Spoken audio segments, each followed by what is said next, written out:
Director of Global Enrollment at New Mexico Military Institute, better known as NMMI.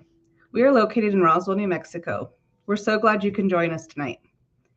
NMMI has a world military in our title, but many of our graduates do not go on to the military. However, we do have very specialized programs: Army ROTC, Early Commissioning Program, and Service Academy Preparatory Program that focus on military pathways for our students.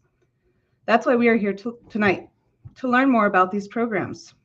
Joining us tonight are our directors of these programs and cadets enrolled in them to help you better understand the programs NMMI has to offer. Can all joining us today please introduce yourselves? Hey, good evening. My name is Colonel Jason Garcia. I'm the Recruiting Operations Officer for the Early Commissioning Program, and I am an alum of New Mexico Military Institute. I got my commission from New Mexico Military Institute in 1995, and I'm here to help facilitate the discussion of what the Early Commissioning Program has to offer and any questions that you may have. Thank you, Colonel Garcia. My name is Lieutenant Colonel Villegas. I am the Academy Prep Director here at NMMI. I am also an alum, and I will also be helping to answer any questions on any Academy Service Prep discussions, questions, or comments. Thank you. Cadets, can you please introduce yourselves? I'm Cadet Joseph Larson. I'm currently enrolled in the ECP program, the Early Commissioning Program. I will commission as a second lieutenant in the United States Army on May 13th. Yes, I am Cadet Anderson. I'm also with the ECP program, and I will as well be commissioning on May 13th. Good evening. My name is Santiago Carval. I'm also part of the ECP program, and I'll be commissioning on May 13th as well.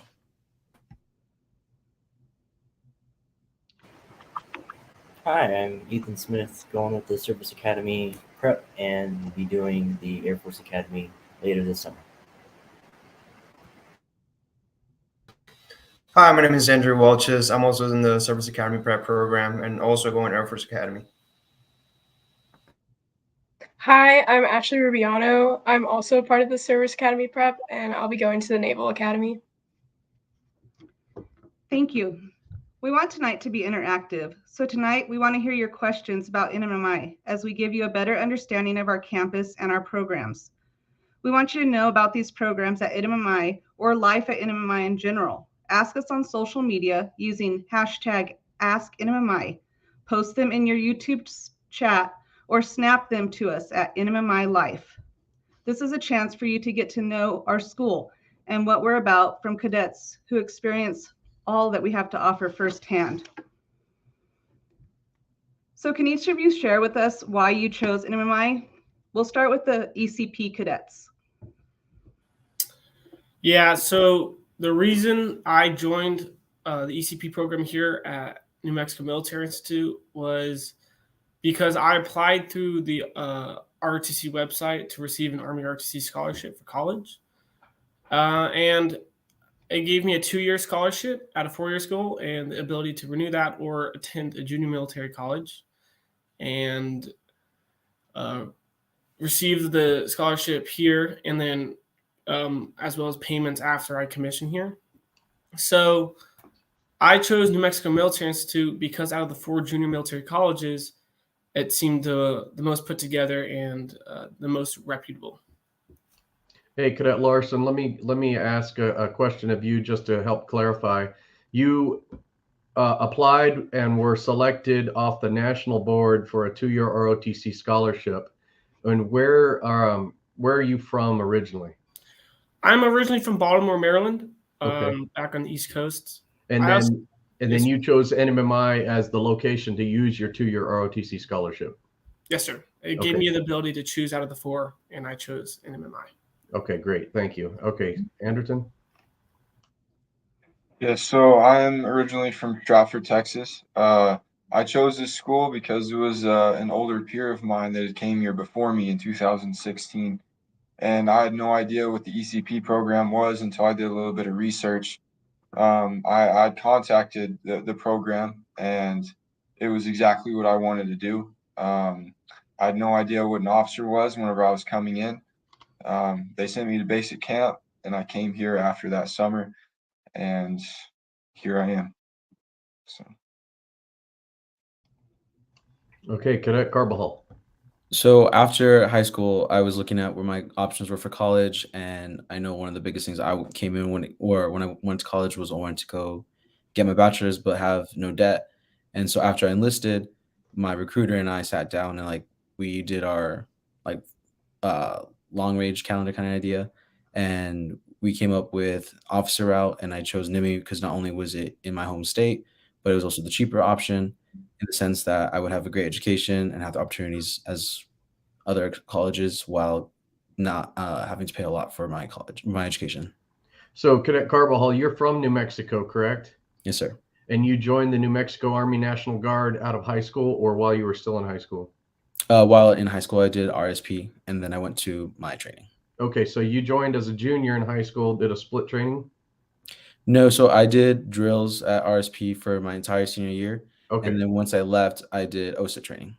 Okay, so you enlisted as a senior, then you did RSP for that senior year, and then as soon as you graduated high school, you went to basic training in AIT, and then you joined the early commissioning program at New Mexico Military Institute. Correct, sir. And we offer you an ROTC scholarship? Yes, sir. Okay, great. Thank you. Thank you. Prep cadets, could you share with us why you chose NMMI? So I was given my chance for a Falcon Scholarship from the Air Force Academy after getting my letter through the first time around in last year. So I decided to just choose this school mainly because it was close to family, but also the price was not bad. Now, Ethan, why don't you tell them a little bit about where you went for the summer before you picked a school to come to? So I was lucky enough to get a JROTC, Air Force JROTC Flight Academy scholarship. Basically just allowed me to get my pilot's license beforehand. I think they chose around 300-ish people around the country. And it just allowed me to go to some college. I think there was like Harvard, Embry-Riddle. I chose University of North Dakota. And I just spent the summer there learning how to fly a plane. And then unfortunately, I showed up a little late to this year, but that's okay. I still managed. That's right. Okay, Andrew. Also, like Smith, I got offered the Falcon Foundation scholarship, and also I'm coming from Colorado.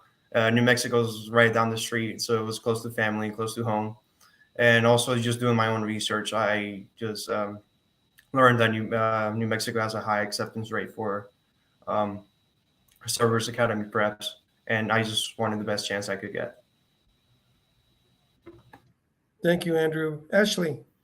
I was offered the Naval Academy Foundation Scholarship in February my senior year, so I was given an option of 16 schools, and out of those 16, only 3 of them were like a military institute, and I wanted to kind of get a little bit of an experience of what it would be like, so that's why I chose NMMI. Thank you. Cadet Rubiano, why don't you start us off? What is a typical day like for a prep at NMMI? A typical day, we usually we go to morning formation at around 6:30. We go to breakfast, and then we have classes throughout the day with lunch. And then for the preps, our academies tell us which classes we're supposed to take, so we only take those classes. And then after school, we have prep PT, and then dinner and night study hall, which most of us will go to our teachers to complete homework. And then after that, it's just kind of our own time and go to bed or study. Thank you. I'd like to turn to Lieutenant Colonel Villegas, our Service Academy Prep Advisor for the program. Lieutenant Colonel Villegas, all these cadets have given us good reasons why they picked NMMI. To you, what's NMMI's success rate in terms of admissions to academies? So we pride ourselves on academics, and we have a physical fitness program that's, I think, is outstanding. So we concentrate on both those items. So our success rate as of right now for the scholars is 100% appointments. We have about a 60% appointment ratio right now for the self-preps. Okay, could you go into a little bit more detail on some students come to us sponsored preps and some go to self-preps? Could you please explain that? Yes, ma'am. So a sponsored prep is where a foundation from the military academies, you didn't just quite make the cut to get your appointment, but they think you're high caliber. They want to give you money, give you a scholarship so that you can either increase your physical fitness, your academics, or your SAT. So they're sponsoring you with a scholarship to come to increase that, so it increases your chances of getting that appointment. A self-prep is somebody that has not applied yet or had a denial or needs a waiver. I'll give you an example, an injury. You got appointed, but you got an injury, so they want you to come for a year to recoup. Sometimes they will sponsor you in that, and sometimes they will not. A self-prep comes to try to increase all of those three things that I mentioned and try to apply for the appointment. So there are two different things, but the program is the same. We treat you the same. There is no difference from academically to PT here at NMMI. We want all of you to get appointed. Thank you. Our prep cadets, what are some areas you've had to push yourself, and how has NMMI been there to support and prepare you? Let's start with Cadet Smith. Sorry, can you restate the question? Yes. What are some areas that you've had to push yourself, and how has NMMI been able to support you and prepare you? All right. So for this school anyway, I had to improve with, like what Lieutenant Colonel Villegas was saying, my academics, my PT, and my SAT. In that regard, I was mainly focusing on my PT scores and my SAT scores, though my SAT scores were fairly decent, so I didn't have to worry about them too much. And my academics, well, I was still worrying about my academics, but not as much as I was with my PT. I wanted to make sure I was tip-top shape when I got to around this time of the year. Cadet Rubiano, do you have anything to add to that?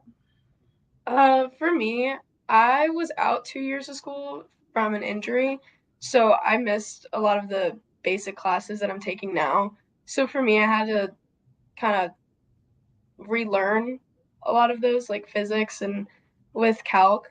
So I had to kind of learn how to manage my time and being able to study a lot more than what I was used to. Cadet Welch, how about you? Also, building upon that self-management, that was something I was working on throughout the year. Before NMMI, it was a bit of a chaos for me, but the school actually really helped me on managing myself, managing my time, and getting things done on time, and just becoming just a better person.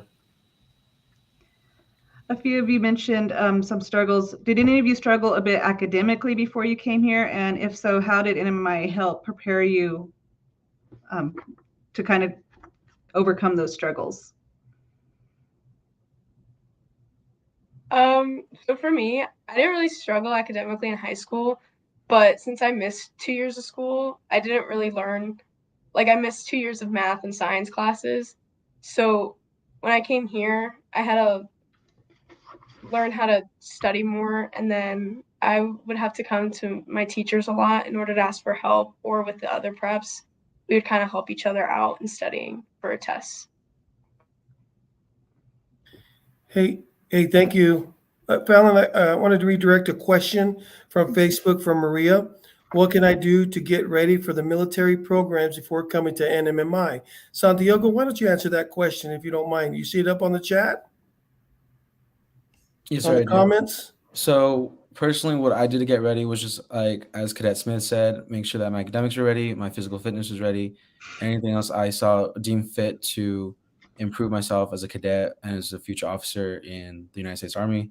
So I also was able to work really well with Colonel Garcia in giving me a checklist of what I need to get done, as well as any other information that I wanted to know of the school and just to better prepare myself in the sense of what I'm getting into. Because as most of us came from a public high school, going into a military school is a different mindset, but different environment. So definitely just trying to understand what I'm getting ahead of myself from or ahead to. Let me Awesome. chime in real quick. For Maria's sake, I'll just mention that you hit it on the head, Santiago, in that the cadets need to be as physically fit as possible. And what I refer most students to do is get online and look up the Army Combat Fitness Test, which is a 6-event test that the Army has transitioned to. And the closer to passing that test before you get here to New Mexico Military Institute, the better off you'll be, and you'll be ahead of your peers in that regard. Of course, academics is always going to be challenging.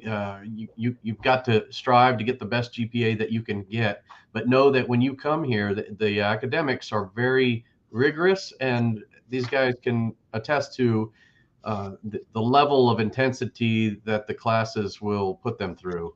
And so as a college cadet at New Mexico Military Institute, you're not sitting in class all day, every day. It's not like high school. You do have free hours on certain days of the week, and you do have heavy days where the majority of your classes are lined up. But being ready to study and use your time wisely, of course, is helpful. Don't get injured before you get to New Mexico Military Institute doing high-risk things, because that will delay you getting to one of these programs where you can sign a contract with the Army or getting into an academy for that matter. As you heard Cadet Rubiano saying that she was delayed by an injury. And so that does happen. And so you just have to be prepared and try to protect yourself while you're getting physically fit. And then, of course, staying out of trouble is also another area that you definitely need to focus on. And for most people, that's not a problem. But if you go looking for trouble, you can find it. And so just be cognizant of that. Is there anything else that I'm missing, Colonel Villegas?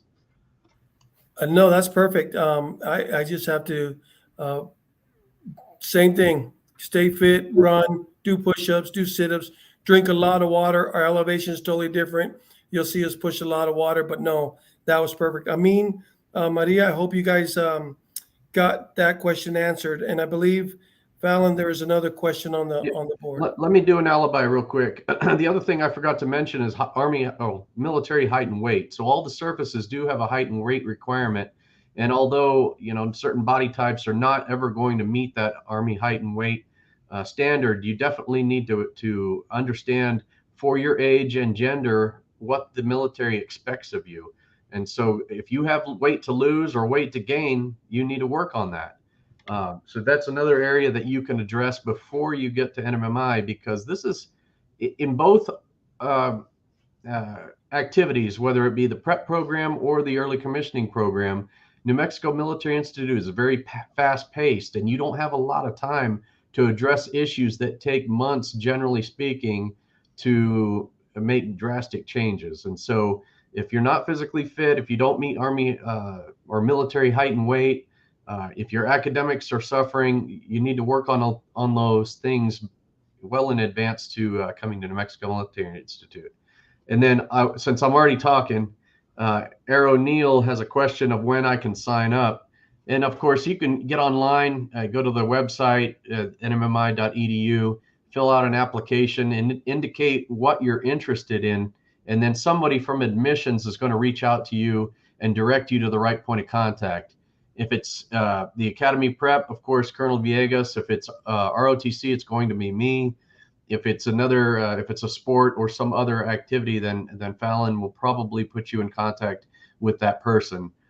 And then if you're a senior, we need to get moving on applications and all that kind of stuff immediately, because I'm in the process right now of putting people in seats for basic camp at Fort Knox, Kentucky for basic camp. As I think Slate Anderton mentioned, he went to basic camp year before last. And those slots are filling up. And so we have to get through the paperwork. We have to get through a medical physical and get you lined up for that camp at Fort Knox as soon as we can. So it's not too late, but you can't delay. Thank you. We have a few other questions we're going to answer real quick. Cadet Larson, why don't you answer? What percentage of your day, week, weekend is dedicated to military versus being a college student?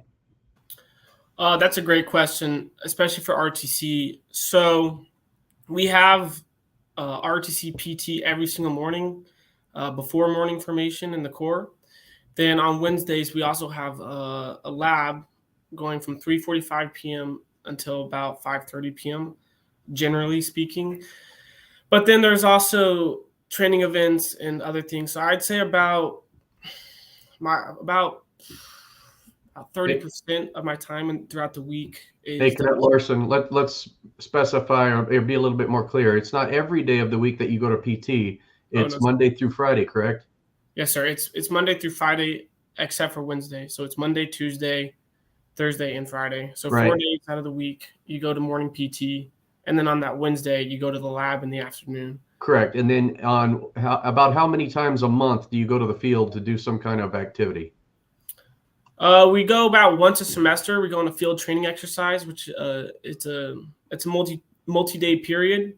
It could span from 2 to 4 days, where you kind of use the leadership skills that you're developing here and in like a practical exercise. Okay, and then we do also weekend events where we take you to the rifle range. We do a combat water survival, land navigation.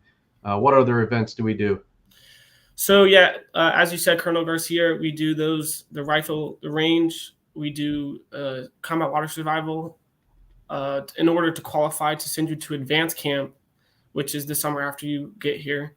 Then we do land navigation. We do that multiple times throughout the semester because it's a pretty vital skill to learn. We also do like kind of.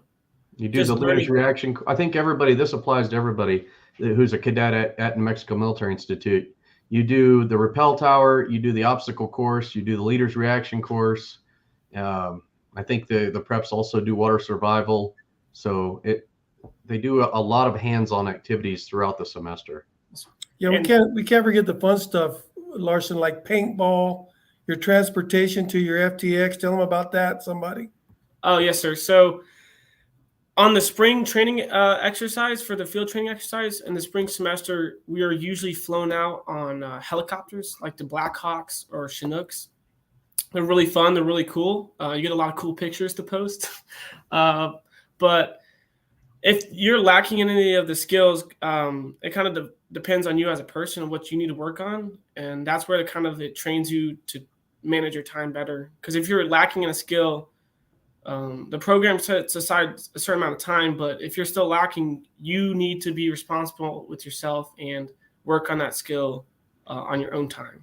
So it varies on the person for the percent of the days and weeks. Okay, so let me, I don't mean to derail this conversation, Fallon, but the CT guy has a question about the high school component.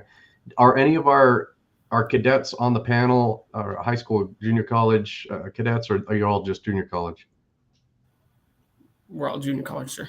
Okay, I think I'm the only alum on this call at the moment that did high school and junior college, but is there a component? Yeah, there's a high school component to NMMI. We have a 4-year high school and a 2-year junior college.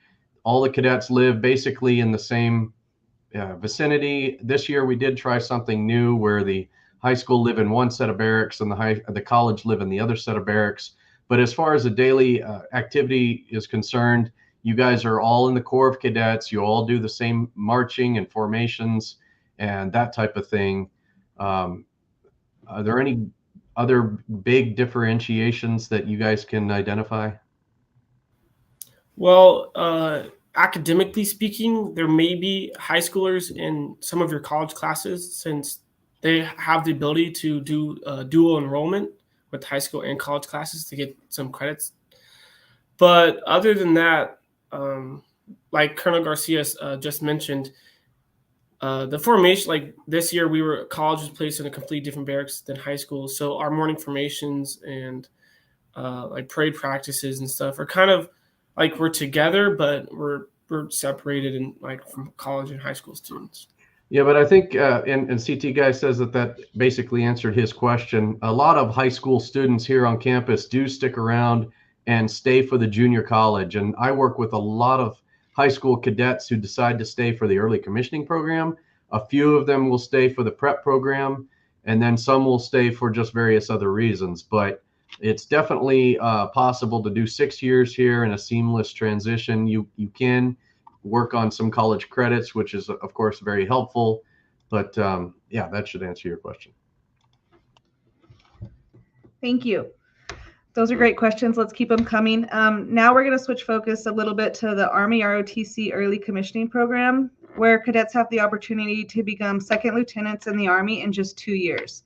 We are only one of 4 military junior colleges in the United States where you can become a commissioned officer in the Army in 2 years instead of the typical 4. ECP cadets, how did you learn about the ECP program here at NMMI? Anderton, you go first.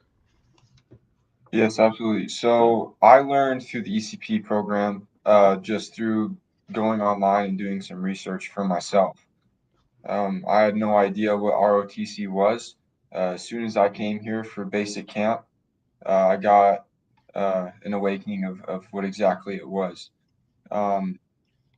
It's a great program. It's made me to the person who I am today. Overall, it's good.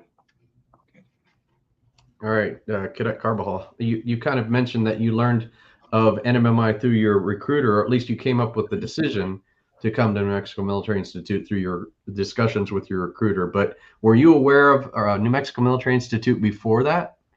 Yes, sir. So my high school, I got very lucky that our counselors were very open about the numerous colleges and opportunities that we have across the country to include all of our military aspects of schools, even just straight active duty and National Guard or reserves components. But they have a lot of brochures out there, and we have a lot of, because New Mexico Military Institute is in New Mexico, it is very broadcasted in all the other high schools, and I can almost guarantee that in some shape or form in each county there's the brochure for NMMI in the respective county. So just word out from friends or families or alumni that stay in the state, the presence is there. Okay, cool. And Larson, we already kind of addressed that you found out about New Mexico Military Institute because you applied to the national board. But I wanted to just kind of wedge this in there, not that it fits the mold, but how did you get those airborne wings on your shirt? Well, sir, once you get here, there's a ranking system based on your physical fitness, your grades, your leadership qualities that the cadre here assess throughout the semesters. And I was lucky enough, and I worked hard enough to get to in one of the top 3 slots on what it's called the OML, the Order Merit List. So I was able to score high enough on my PT tests and my tests like academically, and I proved myself with my leadership qualities. So they were able to send me to jump school in Fort Benning, Georgia, after I attended advanced camp in the summer of 2022. So basically, you earned the opportunity to attend an Army school as a cadet. Yes, sir. It was a really great experience. It was really eye-opening. Kind of, I liked how I was able to meet everyone there, because it wasn't just Army people there. It was also, it kind of opened your eyes, like cross branch.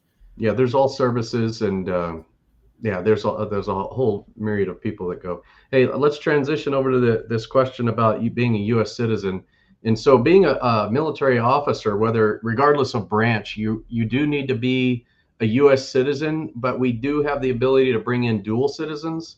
And so that's one thing. If you're not a citizen, you do need to work on that citizenship process, which is not fast in most cases. So that's something to consider if you're planning on doing that. Is there anything else you want to add, Colonel Villegas? I do, if you don't mind. That's for the ECP program. But if you're going to be a prep, you can reach out to the embassy. Each of the academies have so many slots if you wanted to be an academy prep, but you'd have to go through your embassy. Now, the other thing is you don't have to be in the military to come to NMMI. So I would highly recommend, that you contact our international center, which is the Global International, some big long thing I can't put up there. But Mrs. Stark is the director, and Fallon, who's on this line right now, is the assistant director. So they'll be able to guide you in that direction. So I hope it helps. Thank you. To answer the question we just came in about the sports, we do offer sports for junior college and high school. We offer multiple different sports: high school basketball, football, track, soccer, baseball, golf, and cross country and swimming. And for junior college, we offer basketball for men, football, drawing a blank, Volleyball, Baseball, baseball, yeah. and cross country. Thank you, Fallon.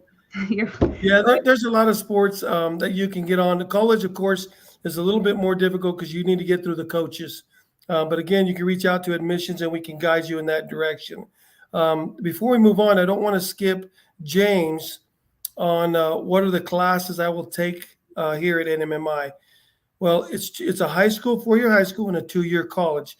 Depending on what program you get on, will determine what classes you take. For example, Ashley, why don't you tell us about, again, you had said it once before, the classes as a scholar, what you take, and then we'll go on to another one about their classes for AA and AS.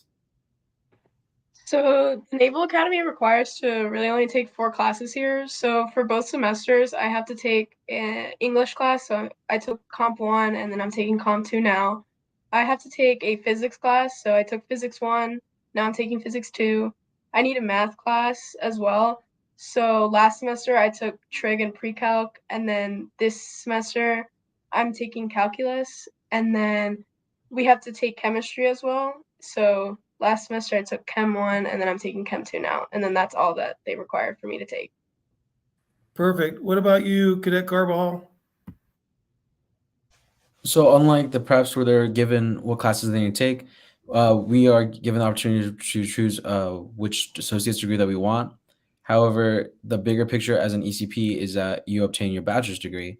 So I am going for my associates of arts right now. However, originally I was going for associate of science. There's some changes that I made along the way.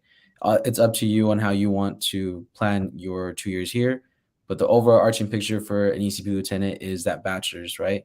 So there's a lot of different programs that you can go here. One specific one that I know of that I was originally going for was Associates of Science with a concentration in pre-engineering. I already took a good majority of those classes in my first year and then transferred some of my degree plan to Associates of Art this year. But again, it's just however you would prefer, because you can use this as for your civilian side as well. Yeah, let me chime in real quick. That's perfect. That's exactly what I was hoping you would describe, Santiago. But the Army doesn't care really what degree you have as an officer, as long as you get a bachelor's degree. And you have, you're supposed to get your bachelor's degree, in 4 years, 2 years here, 2 years at the next school. But the Army will give you a 3rd year if you need it to finish the last 2 years of your bachelor's degree. And when that comes into play, it's usually a reason, something like you've changed majors and you're off cycle of your degree plan, or you're in a heavy duty degree like an engineering degree that typically takes 5 years anyway. And so the Army will work with you to make sure that you get that degree, but you have to be making progress. And your focus after leaving NMMI is to get the last 2 years completed, hopefully within 2 years. Hopefully that answers your question. Thank you. Going back to the ECP program a little bit more, what are some advantages of participating in the ECP program that helped you make a decision to enroll? Let's go with Cadet Smith. Smith's not ECP at the moment. Oh, I'm sorry. I was just looking right at him. Cadet Carbajal, you want to go ahead and comment on that? I'm so sorry. Could you restate the question? My apologies. Yes. What are some advantages of participating in the ECP program that helped you make a decision to enroll at NMMI? At NMI. Good question. So I know that the ECP lieutenant or ECP program, apologies, is a 2-year program, and a couple of my other fellow students that were attending the same high school as me, they wanted to do active duty or a 4-year. And I realized through my research and the communication with Colonel Garcia that not only would I be able to stay in the state, but then I could venture out and still go to any, college I want that has an ROTC program and get the bachelor of my choosing for my, because in my personal life, I'm considering both my military career as well as my civilian career. So I get the opportunity to really pave my own path of how I want to approach it. And NMMI is a really good stepping stone in that sense. Thank you. Colonel Garcia, a big part of the program that most cadets and families want to know about is the cost. Can you share some of the financial incentives that are built in for ECP cadets? So yeah, let me answer one thing real quick, is that our ECP cadets don't all stay in New Mexico after they leave NMMI. A lot of them will go to other states. So it's just a matter of what fits best for them and where they can get accepted and what school has their degree plan, what kind of unit they want to be a part of. And so not everyone's going to stay in New Mexico. We'll just leave it at that. The financial incentives. So ROTC money is connected to your ROTC contract. And if we go back to what I originally was telling you about being prepared as far as your physical fitness and your medical and all that kind of stuff, all that weighs into being able to sign your ROTC contract. Once you've signed that ROTC contract, that starts the flow of money from the Army to your account. And if I give you, or we select you for an ROTC scholarship, then that's going to help you pay for room and board, books, uniforms, and that kind of stuff. You will also start making a monthly stipend of $420 a month, and you have a requirement to be part of the National Guard while you're in this program. And so what we do is we use the New Mexico Army National Guard to pay for your tuition. So all these things are right at your fingertips, but it rests on your shoulders to be ready to sign that contract as early as possible, being physically fit, medically qualified, making sure all your administrative documents are in order, and we help you through that process. And so some students will get contracted earlier in the semester than others, and I'm sure each of my guys here can attest to that. And anyway, there are a lot of financial benefits through this program. You should be able to get through your associate's and your bachelor's degree with little to no debt if you use the Army money the way we have it designed. And what we try to do is save your GI Bill so that you can use it for your master's degree later. I did fail to mention that once you leave New Mexico Military Institute as a commissioned officer, you are eligible to use the Education Assistance Program. It's called the EAP, and that will pay full tuition to any school you get accepted to in the country. And if you don't use it for tuition, you can use it for room and board. And so that's a huge incentive. If I give, for example, I gave Larson, I think all three of you, a scholarship. You guys have a 2-year scholarship to New Mexico Military Institute, plus you're going to get the EAP. What that equates to is the equivalent of a 4-year ROTC scholarship, which you didn't have to compete for on the national board, and you get to save your GI Bill for later. So in a nutshell, those are the financial incentives. And if anybody ever reaches out to me, I can discuss it more in detail one-on-one. Sir, I would like to also mention there are a few schools here in the nation, such as Norwich University, Syracuse, schools in Georgia that they kind of offer you payments as well. Yeah, so if you use the EAP to cover the room and board, or I'm sorry, if you use the EAP to cover tuition at those certain schools that he's mentioning, they give you free room and board. And so that is very attractive to an ECP lieutenant. They're very early commissioned lieutenant friendly, and a lot of your credit hours will transfer to those schools with no problem. I would also share that if you're required to fill out the FAFSA, so that New Mexico Military Institute Financial Aid can also screen you for their scholarships that they control on campus. And so I'm pretty sure all of the cadets on the panel, regardless whether ECP or prep, are probably receiving some kind of financial aid, some kind of alumni donated scholarship money, in addition to what they're receiving from either the foundation or from the Army. Yeah, and I'd like to add to that. I'm sorry. I'd like to add to that for the Academy Prep side. The scholars will get money from the foundation. We have a substantial amount of money scholarship for the Falcons, for the Merchant Marines, if they're scholars. The self-preps, we still have scholarships for them. We have over 180 platforms of scholarships that you may be able to qualify. Now, I do want to mention this, that you can dual track, meaning you can do ECP and be a self-prep. You can do it as a scholar, you cannot, but you can do it as a self-prep. Now, the other big thing that I want to mention is that if you are from New Mexico, you're graduating from a New Mexico high school and get a degree, you have a big possibility of coming to NMMI for little to no cost because of the scholarships and the incentives. So I would highly recommend you guys reach out to admissions and follow and see what kind of scholarships you can get. There's a question on deck from Jackson on how often do you get leave. Andrew, why don't you answer that? So for the first semester, because we're all start as rats, we don't get as much leave as second semester. But you can get a permit, which is just you could get a couple hours in the day where you can just leave campus, have some fun around Roswell, New Mexico, or you can get an open weekend. You get about 2 or 3 of those. You get like 3 days where you can go anywhere you want, go back home if you want, have some fun. But once you're in the second semester, you get a lot of way more free time. Perfect. Also, our schedule across the board on post is that we leave the day before Thanksgiving for all the cadets leave post, and you don't come back until January 3rd. Depending on the schedule, it could be the 2nd, but you don't come back until then. So you don't leave for Thanksgiving, then come back, then leave for Christmas. We leave, I think, at the latest day before Thanksgiving, and again, come back on the 2nd or 3rd of January. And spring break.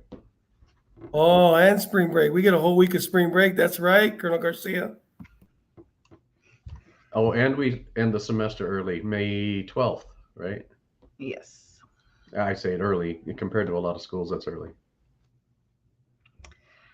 Cadet Anderton, were there any specific things that help make you the adjustment to training that you do in your daily life in the program? Yes. So whenever I first started out here, I wasn't very good at time management. I was struggling. I was not getting any sleep at all. Figured out very quickly that time management is very serious here. What I did is I would get a piece of paper and some thumbtacks, and I would literally put everything that I would do from the morning at night, and I'll do them in that exact order. I'll get rid of social media. I'll get rid of all distractions just so I can make sure I can get everything done. It's very important to me. So yes, it's just like list them out, set goals, accomplish them, get rid of distractions. Thank you. Once again, we're getting a lot of great questions. Just a reminder, if you do have any questions we can answer tonight on air, please post them on our social media and use hashtag AskNMMI or post them in the YouTube chat. Before I jump back into the questions real quick, let me share with you how to apply to any of these programs.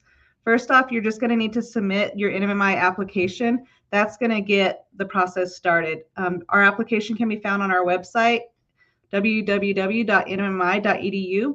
Once you submit the application, then you'll begin the process and you'll be assigned an admissions counselor. They will then notify you of all the documents that you're going to need in order to complete your application and get you in touch with the appropriate program directors. Lieutenant Colonel Villegas, can you please share how sponsored and self-prep should apply to NMMI? Yes, you nailed it. Go to nmmi.edu, go to admissions. If you are a sponsored scholar, you need to call me. Okay, so reach out, email me, call me, so that we can touch base, so we can look at that process. If you were a self-prep and want to be a self-prep, you need to go through the admission page and let them know that you want to be a self-prep. Now, there is a requirement for self-prep. You must have and maintain a 3.2 GPA. and that's basically it. And you got to be able to pass a physical fitness test. You got to be capable. Doesn't mean you're going to pass it right now, but you got to be capable of passing any PT test. So those are the two ways to get it. If you are a scholar and you want to come to NMMI, please reach out. It's Villegas, my last name, .edu. Once you send an email, then I will say, make sure you send me your phone number. I will reach out and contact you, and we'll make that connection.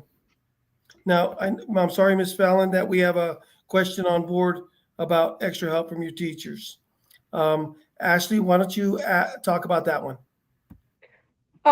So personally, I get a lot of extra help from teachers. So on academic weekends, they'll usually be here from 8 to 12 on Saturday if we have the academic weekend.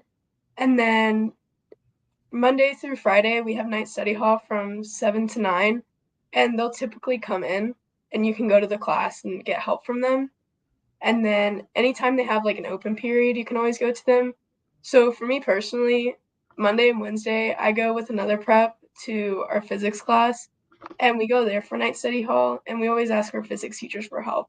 And then we'll also show up when we have academic weekends in the morning. So you can always do that. And then there are also chances where you can just talk to your teacher, and they'll usually be able to schedule for extra help if you need it. So it's there if you need it. Thank you. Really quick, going back to the application process, Colonel Garcia, was there anything that you needed to add are there any different steps for ECP applicants to apply? What I always encourage folks to do as a first step, obviously besides applying to admissions, I got to do that, but shoot me an email and that will get the ball started, because I will respond to email probably a lot faster than I'll get to the phone calls, because I'm not always sitting in my office. But I will send you, after we have a conversation and share a little information, I will send you a checklist like I did with these three guys, some documents we need to fill out to get your ROTC packet completed. And then I will request a DODMERB physical for you so that you can get that knocked out as early as possible. And if you need to go to basic camp, then we'll reserve a seat for you to do that the summer following your senior year. So once you graduate high school, we'll get you ready to go to basic camp at Fort Knox, Kentucky. If you do enlist, still reach out to me, but we don't have to be in such a time crunch for basic camp, because you're going to go to basic training, and I'll have to figure out with you what semester you plan on coming to NMMI. Because if you're going to go to basic training in AIT, you're probably not going to get that completed during the summer, and it will delay your start at NMMI probably to January. Potentially it could bleed over and push you to the next fall. So we'll just have to have that conversation, and I can help you through that. So just email me and we will get that whole thing started. Perfect. Ms. Fallon, I would like to answer a question for Matt from the high school and college. Typically, they're pretty close to equal, I believe, but I remember this year we had 60% more college students than we did high school. But I believe, Ms. Fallon, if you can answer that a little bit more specifically, I'd appreciate it. Yes, usually our numbers are a little bit half and half. So junior college, high school, they run about the same. We're currently about 700 cadets on campus, and we're a little bit about half junior college, half high school. For our preps and ECP cadets, what's one of the biggest challenges you've faced in the program, and how have you overcome it? Cadet Smith, do you want to start? Sure. I would say one of the biggest challenges, other than the PT that I mentioned earlier,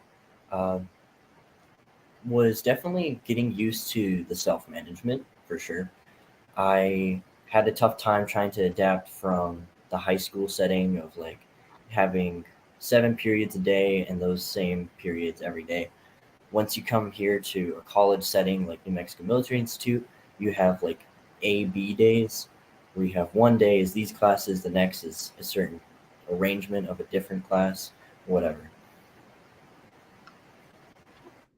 Thank you. Ashley, how about you? For me, kind of going off of Smith, I had to learn how to study because I didn't really have to do that in high school. So with another Navy prep, we kind of set a schedule where we would always study at night, and then if we had a test that day, we usually have some sort of period open in the morning. So we'll go to the library and we're able to study there. So it was really just learning how I needed to study in order to be academically successful. I can add on to that too with what Ashley was saying. There's a point like in high school where you're focusing primarily on yourself, that just like, I just need to graduate or something like that. Once you come here, the academics become a struggle. If you focus on just yourself, you need to help with others, either help others or have others help you. And it's that bond that you make, not just with self preps, but with ECP and with the other self preps. It works every time, I'd say. ECP cadets, do you guys want to chime in? What's the biggest challenges that you faced in the program, and have you overcome it? Barbara Hall, you go first. As Cadet Smith said, in high school, you're focusing on yourself, trying to get, to that diploma. One of the biggest struggles I faced personally was delegation, right? So having to work with other people, because as an ECP cadet, you're put in leadership positions, not only in the Corps, but for ROTC alone. And so you have to balance both sides of NMMI.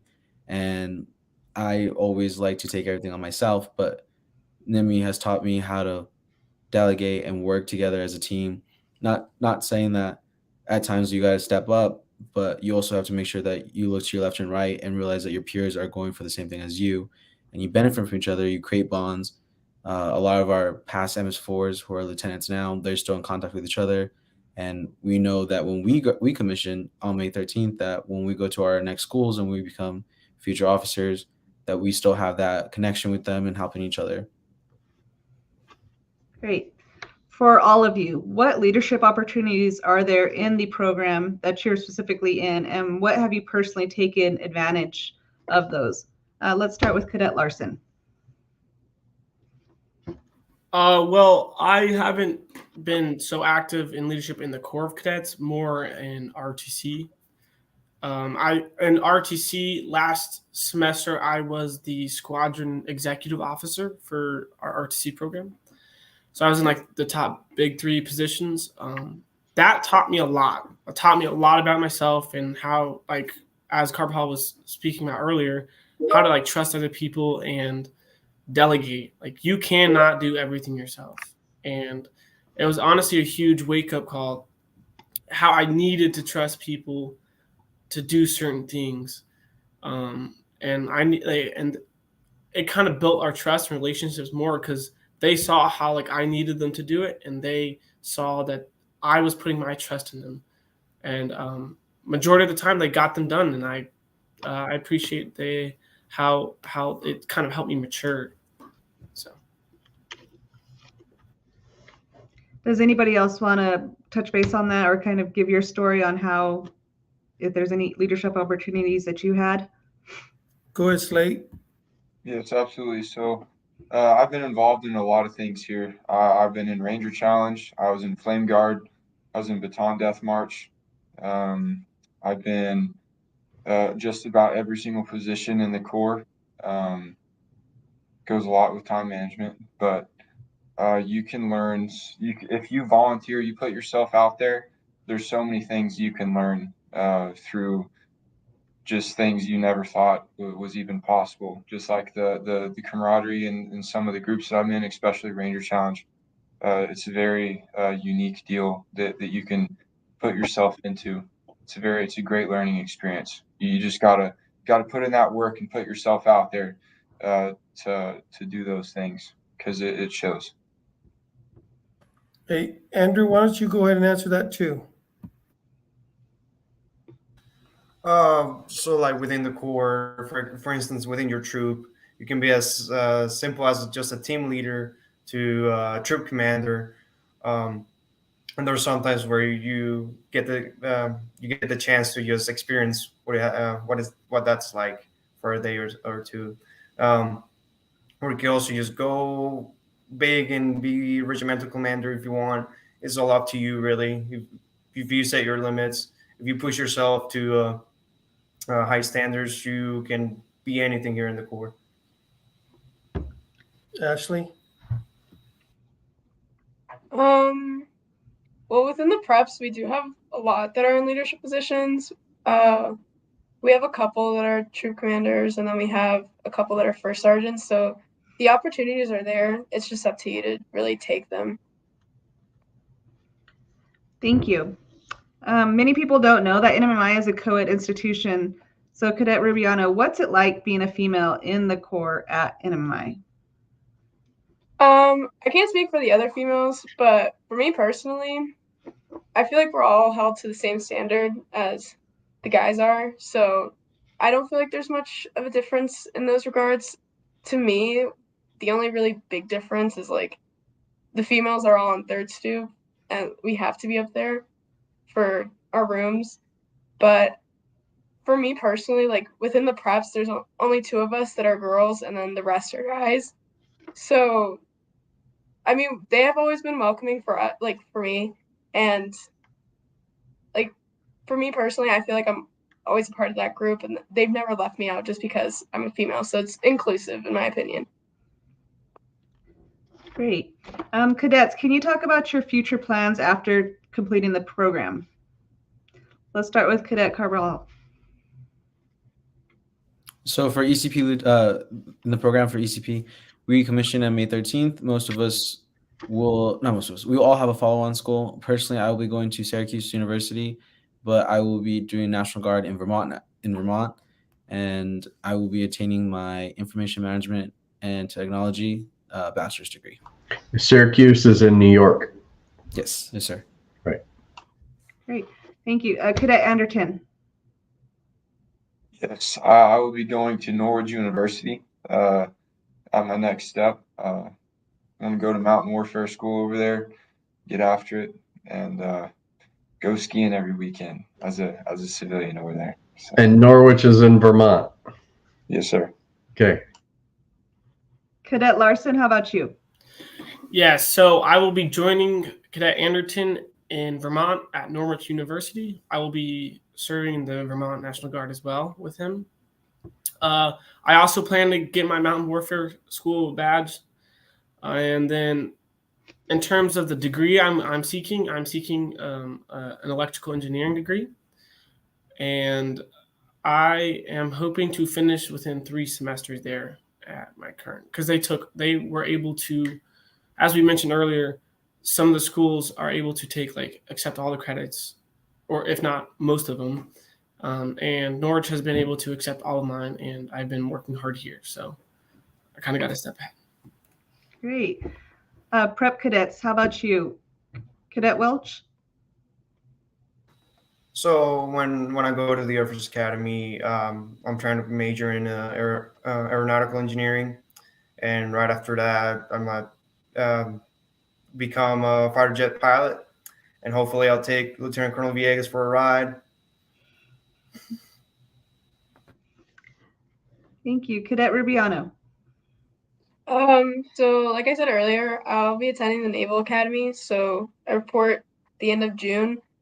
And I hope to graduate with a major in foreign area studies, and I'd like to become a foreign areas officer. Great, thank you. And Cadet Smith? Like with Welch's, I am going to the Air Force Academy, where I'll be studying astronautical engineering and hopefully be a test pilot in the Air Force for a certain amount of time. Afterwards, hopefully become a NASA astronaut, where then I would take Lieutenant Colonel Villegas to the moon, hopefully. That's what I'm talking about. I'm holding you guys to it. Cadet, since there's a lot of requirements in being in the programs that you are in, many people often ask, is there any time for sports or any other activities? Are any of you involved in any other activities here at NMMI? Yes, absolutely. So I'm involved in boxing club. I just got through, had my first fight a couple weeks ago in the Roswell Golden Gloves tournament. It was a great fight. I ended up losing, but it's an experience still. I'm going to continue at Norwich University. But yeah, it's doable. So, I'm sorry, Ms. Fallon. So I believe Ethan and Andrew are flying out at the airport. Aren't you guys part of some pilot thing? I can talk on behalf of the two of us, where I started with, I believe, 2 other people. We tried doing a aviation club of sorts. There was one here before COVID, but it kind of shut down after a time. So I tried to revive it, where we basically just get a couple of the high schoolers or junior college, and hopefully show them around in terms of aviation. So we have the Roswell Airport nearby. We have aviation museums. We have a bunch of different opportunities to go around, like air shows, and hopefully get people to be interested in aviation like I and Andrew. Thank you. Cadets, what's the most fun that you've had since being at NMMI?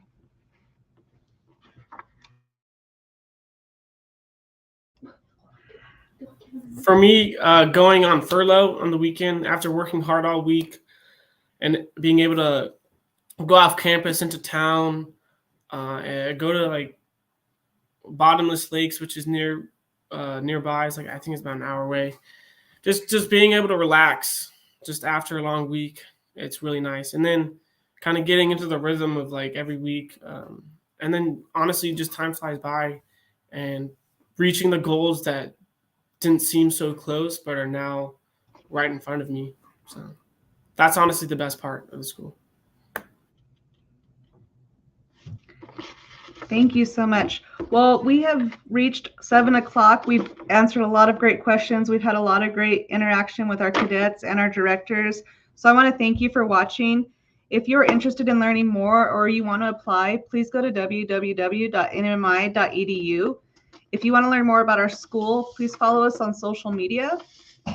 And a reminder, you can always watch any parts of this back, and you can share it with others who might be interested in NMMI. And I want to thank you to all of our participants and our directors. Once again, thank you all for joining us, and I hope you have a very good night.